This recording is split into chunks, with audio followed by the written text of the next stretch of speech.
Right, well, it looks like we got everybody here, folks, so we're going to go ahead and get started. General Counsel, do we have a quorum? Thank you.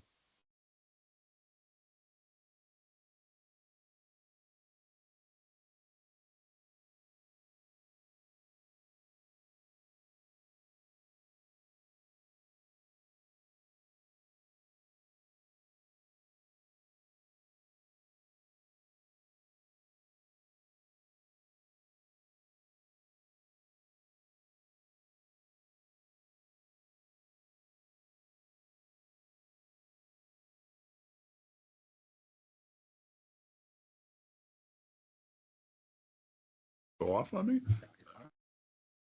There'll be an audio feed for the general public so that members of the public can listen to the meeting, and there will be a link in the video recording posted on IHCDA's website next month. At the time of motions are made, each board member that makes a motion must state his or her first and last name for the record. Votes, since we do have a virtual participation, will be called by roll call. I'll take the roll call of board members to confirm members who are present. I'm Dan Hughey, Public Finance Director. Greg Poles, Designee for Lieutenant Governor Micah Beckwith. Daniel Elliott, State Treasurer. Chad Guyrie. Here, virtual. Thank you. And Andy Place. Here, virtual. Thank you. Michael Schoppenmeyer. Here, present in Evansville, Indiana. Thank you, sir. Tom, last but not least, Tom McGowan. Thank you. Okay. Next item is, first item on our agenda is the approval of minutes from the December 19th, 2024 board meeting. Be one motion. Are there any questions regarding the December 19, 2024 minutes? Seeing none, I'm looking for a motion to approve. Andy Place, motion to approve. Okay. Who's ever virtual, can you be the second? Sure. Whoever. All right. Did you get it? Thank you. We'll now take a roll call vote. Greg Poles. Daniel Elliott. Chad. Aye. Andy Place. Aye. Michael. Aye. I'm McGowan. Aye. All right. Like we have all the votes in. Unanimous. So we're going to move on. Moving to the next part of the agenda, which is the volume cap. Please welcome Alan Rakowski, who will present the bond volume 4% credits for the Henderson Court Apartments. Alan? Yes, thank you. Good morning, members of the board. My name is Alan Rakowski. I'm the Director of Real Estate Allocation. Here today to present a bond volume and 4% credit award for Henderson Court Apartments. So a little bit of background, IHCDA is empowered to act as the housing credit agency to administer and operate the allocation of the IRS's Section 42 low-income housing tax credit program. The purpose of LIHTC is referred to LIHTC as short usually, is to provide an incentive for private developers and investors to provide affordable rental housing. This allows investors to take a tax credit on their federal taxes and provide access to low-interest tax-exempt financing for developers. So it's a tool that IHCDA uses to help create and preserve affordable housing. It's most commonly done through either new construction or rehab of existing structures. The process for this bond round began on April 9th of last year. We began a bond round for applications that were requesting multifamily bond volume and tax credits. The tax credits come along with the multifamily bond volume, the 4% tax credits. The 12th application received is Henderson Court Apartments. The total development cost is $33,147,868. Well, it's requesting $17 million in bond volume and $1,125,602 in LIHTC annually for 10 years. So the LIHTC program runs over the course of 10 years to preserve and rehabilitate 150 units of affordable housing. Henderson Court Housing LP is proposing the rehab of an existing 150-unit multifamily development in Bloomington. It's at 2475 South Winslow Court. It's comprised of 1, 2, and 3-bedroom units. Henderson Court Apartments will serve households at 60% of the area median income level. The development will feature 15 residential buildings plus a leasing office and community space. The developer is Glick Development. I do want to acknowledge that a member of the team, Ryan Hamlet, is today. Glad he could join us on behalf of Glick Development. During the round, the real estate staff reviewed the application to ensure it met the criteria set forth in a qualified allocation plan. So we're here today to recommend the allocation of $17 million in bond volume, $1,125,602 in annual LIHTC to Henderson Court Apartments LP for Henderson Court Apartments. Be happy to pause here and answer any questions.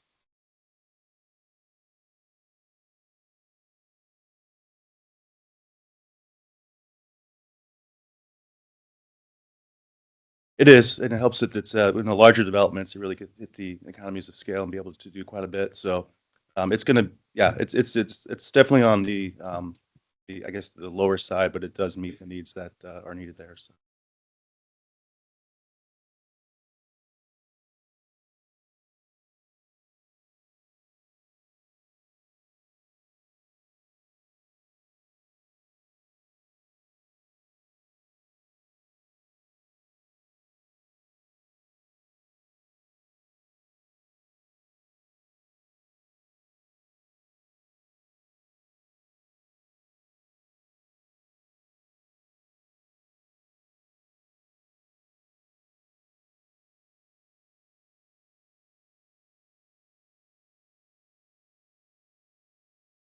Chad?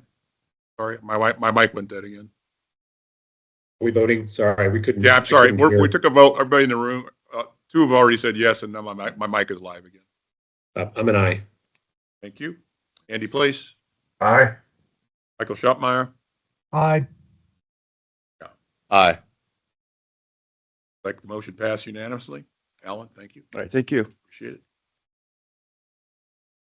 I'd like to welcome Samantha Spurgel. Hopefully I got that right, Samantha.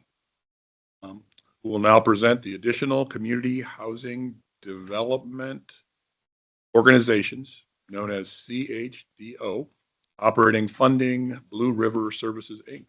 Thank you. That was wonderful. I give it a shot. Yeah, you did great. A lot of new words for me, but I'm okay. There are quite a few. Well, good morning, board. My name is Samantha Spurgel. I'm the Director of Real Estate Strategic Initiatives and Engagement. Here today with a request for additional CHODO, or Community Housing Development Organization, operational funding.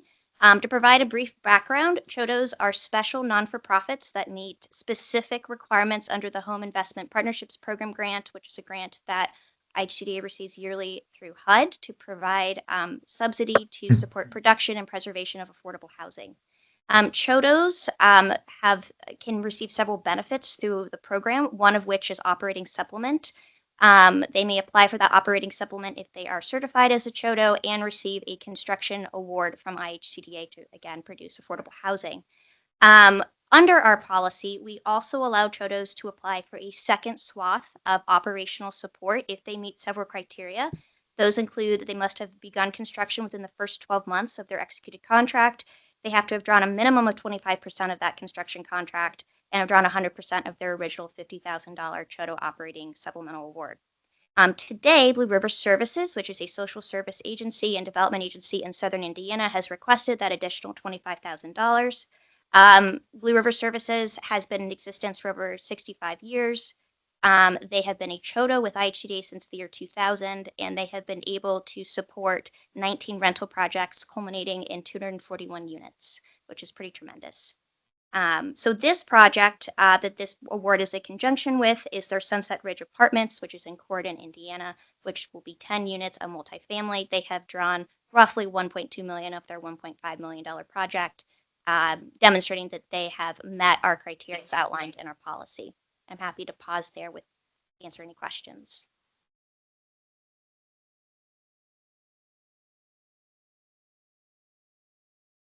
Absolutely.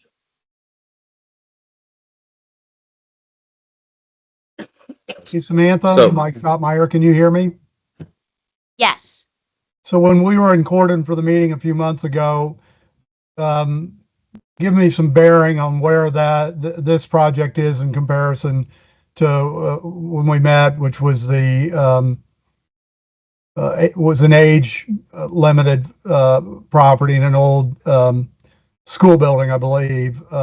Where is this project in relation to it in Corydon? That is a great question that I actually don't know the answer to. Okay. It's located just north of, what is that? The interstate. So when you get off on the interstate, it's just north of it. But yeah. Okay. Right, Matt Rayburn here. For those of you who I haven't met, hi, I'm the Chief Real Estate Development Officer, and Sam and Alan are both on my team. So I was actually down at this construction site in the fall visiting with Blue River. So when we were at the board meeting, we were at a historic renovation project that's in downtown Corridon.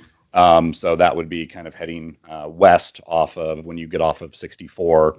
This project is kind of on the eastern side, a little bit more on the outskirt of town, but still in an area that has a lot of development around it, but kind of more of a residential area. So it's east of the downtown area. So if you were to get off the Corridon exit there off of 64, you'd go east instead of west to head into downtown Corridon. And this location is actually adjacent to some existing Blue River owned rental housing developments. And it is also where Blue River's housing office is co-located there on the same site. So their supportive services office is in downtown Corridon, but their housing office where their property managers and their housing team works out of will be basically on the same compound where this project will be located as well. Great. That gives me bearing. And we work with that region and have for a long time from the riverboat on, and Harrison County does a great job. So I'm glad to see this project. I'm just trying to get my bearing on it. So. Absolutely, and I appreciate that question. And then I think, Tom, you were asking about how we were doing with our Chodo. Yeah, I network. was just curious on just more of a macro question. Absolutely. Chodo numbers, knowing that it's relatively difficult to keep these organizations going. How are the numbers statewide doing? We've done tremendous. That's good. We have, I'd say, roughly 15 Chodos.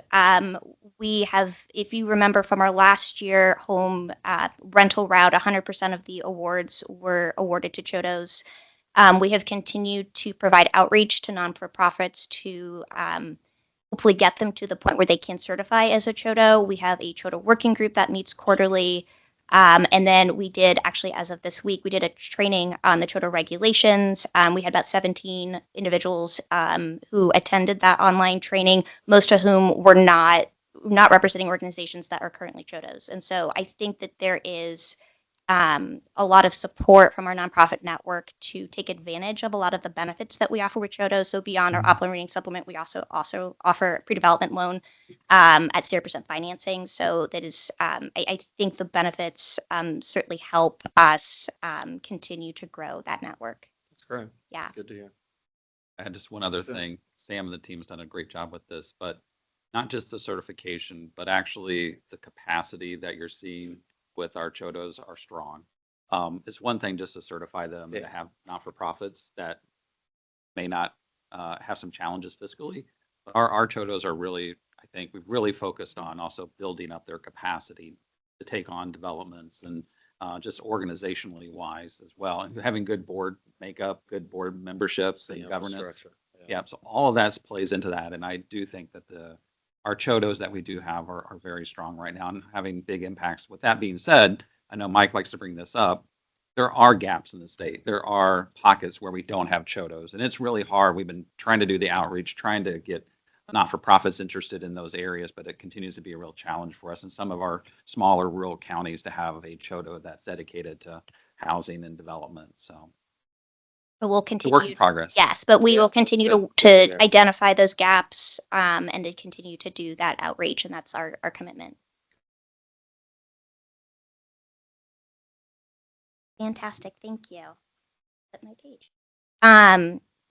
Staff respectfully requests the board approve the following resolution. Resolved that the board approve awarding additional home Chodo operating supplement funding in the form of a grant not to exceed $25,000 to Blue River Services Incorporated as recommended by staff.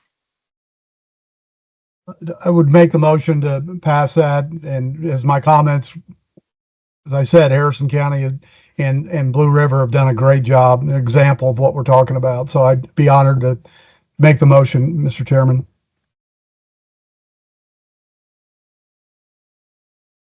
Andy Place, second.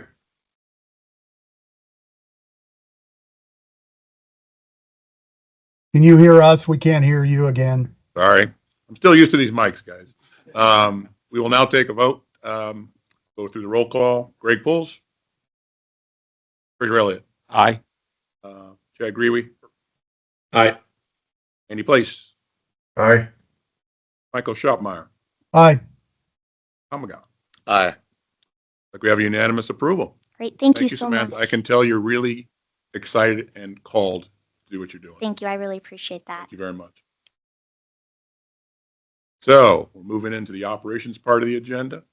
I'd like to welcome Jeff Boyle, who will now present the 2024 IHCDA Continuous Improvement Update.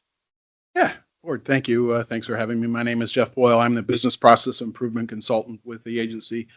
I've been here just over 5 years, but this continuous improvement journey has been going on for more than twice that long. So I've been very fortunate to jump into a culture that's established and embraces that idea of change. Continuous improvement, you may also have heard of it as operational excellence, lean, Six Sigma, many titles, but basically that first line, it's a never-ending strive for perfection in everything we do. So that's where the agency wants to go with this. We want to improve all of our processes. We want to focus on those activities that provide the most value. And we do that a lot of different ways, primarily based on two things: team-based improvements, which are called Kaizens, as well as some larger scale improvements, which one of those is like a rapid improvement. I'll give you some examples of those as we step through this. We have right now 28 teams who do daily huddles and have weekly CI meetings. That's the backbone of our continuous improvement journey. Those activities are overseen by the executives and myself. We are there to guide and prioritize those CI activities, but they're facilitated by myself and the CI team. In addition to myself, Adam Duzan, Chris Hewitt, Adam Lawson, Andrea Lynch, Emily Nash, Katrina Rice-Krause, and Kylie Welling. So we say that we don't actually solve problems, but we bring the tools and experience and knowledge to your team to help you solve your problems.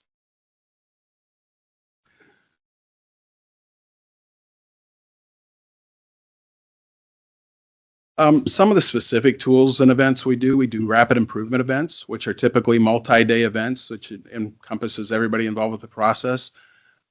We sit down, we hammer through that and come to a resolution. We do process mapping, Simplex, which is a brainstorming or problem-solving activities, a bunch of other things involved with that. And then we get involved on a daily basis with huddles. The CI team gets involved with quarterly trainings. We make sure that we do onboarding with our new hires to pass along that culture, make sure they understand where the agency's at and where we want to go, and have them embrace that. So just a few things that the team does. At the root of this is really what we call Kaizens. There's small incremental changes, which kind of add up over time.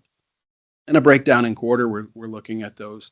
What I think was a couple things with this. We started looking at measurable Kaizens, and we wanted to increase our data-driven decisions. And so you look at those, and every quarter we've increased that percentage. So our Kaizens are measurable. That's good for our staff to see where they can utilize that to update those decisions. But overall, I mean, saving near 3,800 hours just based on those small incremental changes from across the team, I think is huge. As we try to become more efficient, we try to better our processes, better things for our customers, our constituents. It's a testament to their efforts that they've put through. So kudos to all them for doing the work with the Kaizens. Graph overall shows where we do. Now, we had a little push in that second quarter. We had some things that were driving that, a couple of contests that went on to try and motivate and accelerate some things. But the team all year long has just performed, throwing in those small little changes that are going to make life easier for them, easier for our constituents. Talked about an RIE, or rapid improvement event. So this is with the Healthy Homes Resource Program. We spent 3 days together. There was 4 team members and then one person from outside of that team. What you see on them is a process map. Those yellow stickies are the steps in the process. There was 227 of them. And then the purplish and the bluish colors are opportunities. The team came up with those opportunities, and we also host a fair We call it a brown paper fair, where we invite the entire agency to come in, look at our process, and actually poke. And so we get the input of not only those people on the team, but also the entire agency. And we came up with 67 opportunities. We ended up eliminating about 3 weeks of cycle time with that. So that's pretty typical for an RIE that we do, those kind of success factors. We had 2 RIEs last year. So this is just one example of that. So a few highlights, again, almost 100 work week we saved just from Kaizens alone, and those are the Kaizens that were submitted. We had over 100 staff were engaged with CI team either through process events or Kaizens. 12 teams engaged in process events that encompassed 15 different programs, and all but one team submitted at least 2 Kaizens. So 2024 was kind of a back to basics for us. We started out the year kind of driving that the idea to reinforce and get us going back with basic CI activities, and the team, the entire agency stepped up and performed really well. So, are there any questions? I'll entertain any.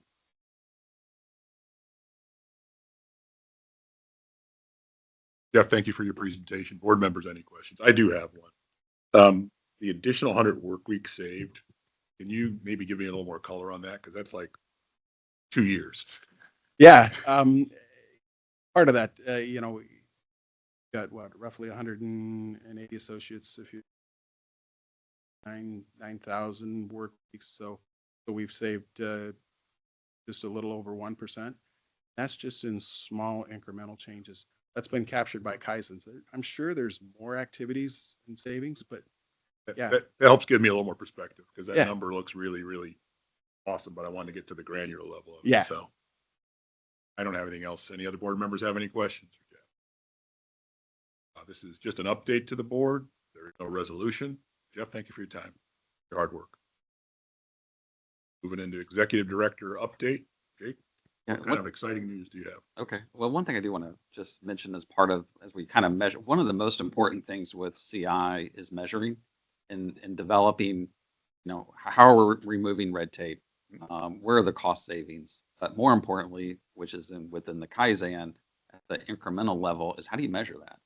And I think for all of our staff to be able to recognize that they can measure that, and sure, there's other things that are going on, other savings, but those sometimes are harder to measure. Sure. But the documentation of all of this, I think, is really, really important to your point. So we can kind of lump it all up and look at it in one big, one big number and say, okay, that does look impressive. Now let's drill down and let's look at how much red tape did we cut? How much cost savings did we have? Yeah.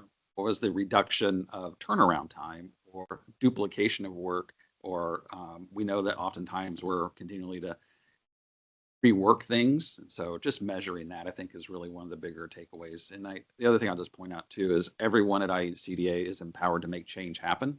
But you got to document it. You got to know where you are, and you got to know how you're going to measure that change and how it's going to impact others. So I think those are some of the testaments of the CI. And sometimes it's hard to see it in a presentation like that. But yeah.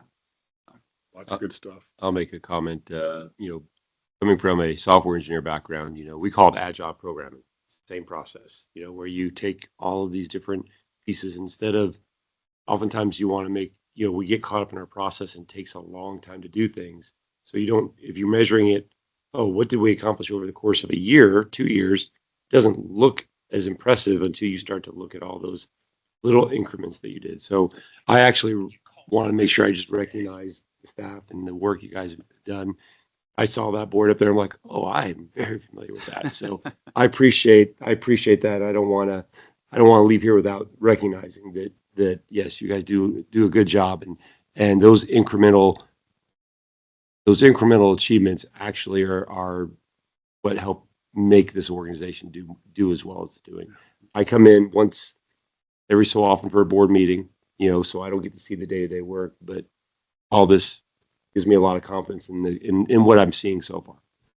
And I'll just add, I just had our first meeting with the new Secretary of Management and Budget yesterday, and she's all about process, improving process, cutting red tape, and so forth. So it's really nice to see you guys have been doing this for quite a while.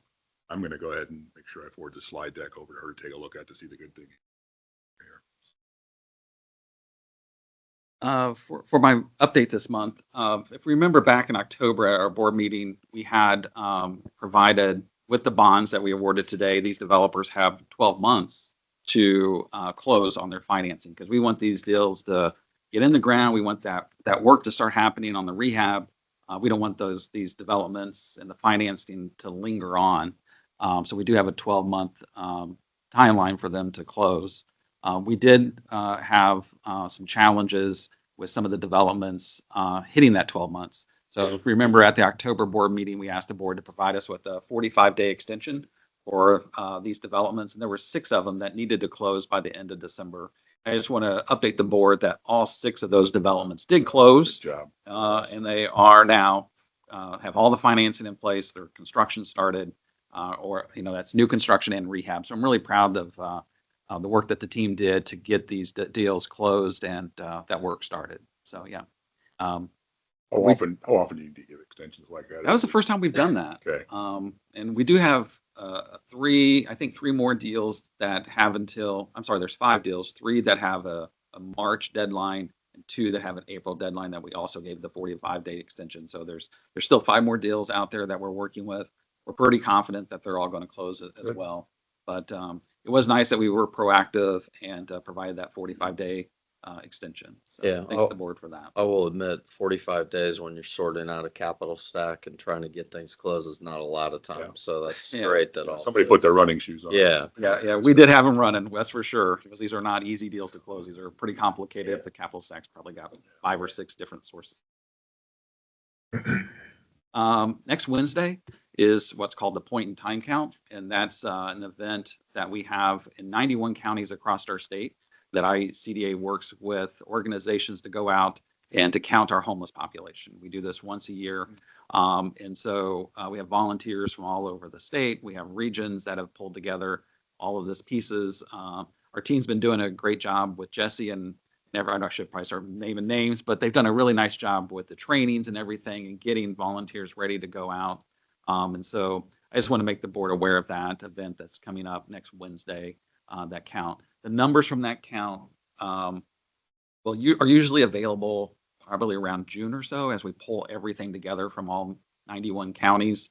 And then also that those numbers are used to help us as we provide data to HUD for our funding as it relates to the continuum of care. So it's important that we have a strong participation and that we do as best we can in terms of accuracy with those numbers. So I just want to let the board aware of that. So I am planning to go to Bloomington next Wednesday to be part of the countdown there and in Monroe County. So that's where I'll be. So we heard a little bit about the qualified allocation plan. Alan was bringing that up. Yesterday, we released the draft of the qualified allocation plan. It's a 2-year qualified allocation plan that lays out the policy and the priorities for the plan, QAP. And so the first draft was released yesterday for our developers to give us feedback on that.